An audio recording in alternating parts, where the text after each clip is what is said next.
हिंदी की कक्षा में बच्चों आप सभी का स्वागत है। मैं अर्चना सिंह। आज हम पढ़ेंगे हिंदी में काव्य के अंतर्गत मीराबाई के जीवन परिचय के बारे में।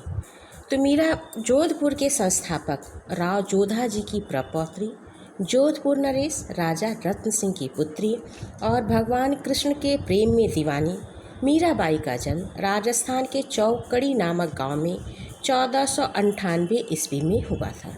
बचपन में ही माता का निधन हो जाने के कारण ये अपने पितामह राव दूधा जी के पास रहती थीं और प्रारंभिक शिक्षा भी उन्हीं के पास रहकर प्राप्त की थी। राव दूधा जी बड़े ही धार्मिक एवं उदार प्रवृत्ति के थे, जिसका प्रभाव मीरा जी के जीवन पे पूर्ण रूप से पड़ा। 8 वर्ष की मीरा ने कब कृष्ण को पति के रूप में स्वीकार कर लिया, यह बात कोई नहीं जान सका। इनका विवाह चित्तौड़ के महाराजा राणा सांगा के ज्येष्ठ पुत्र भोजराज के साथ हुआ था। विवाह के कुछ वर्ष बाद ही मीरा विधवा हो गई। अब तो इनका सारा समय श्री कृष्ण की भक्ति में ही बीतने लगा। मीरा श्री कृष्ण को अपना प्रियतम मानकर उनके विरह में पद गाती और साधु संतों के साथ कीर्तन एवं नृत्य करती। इनके इस व्यवहार से परिवार के लोगों को बहुत कष्ट हुआ और उन्होंने मीरा की हत्या करने का कई बार असफल प्रयास किया।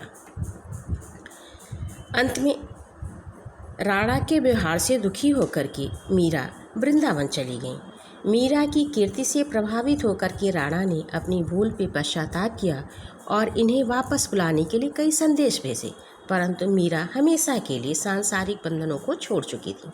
कहा जाता है कि मीरा एक पद की पंक्ति हरि तुम हरो जन के वीर गाते गाते भगवान श्री कृष्ण की मूर्ति में विलीन हो गई थी। मीरा की मृत्यु द्वारका में सन 1546 ईस्वी के लगभग हुई थी। मीराबाई की साहित्यिक सेवाएं के बारे में जानते हैं। मीरा के काव्य का मुख्य स्वर कृष्ण भक्ति है। इनके काव्य में इनके हृदय की सरलता तथा निश्चलता स्पष्ट रूप से दिखाई देती है। इनकी भक्ति साधना ही इनकी काव्य साधना है। दाम्पत्य प्रेम के रूप में व्यक्त इनके संपूर्ण काव्य में इनके हृदय के मधुर भाव गीत बनकर के बाहर उमड़े हैं।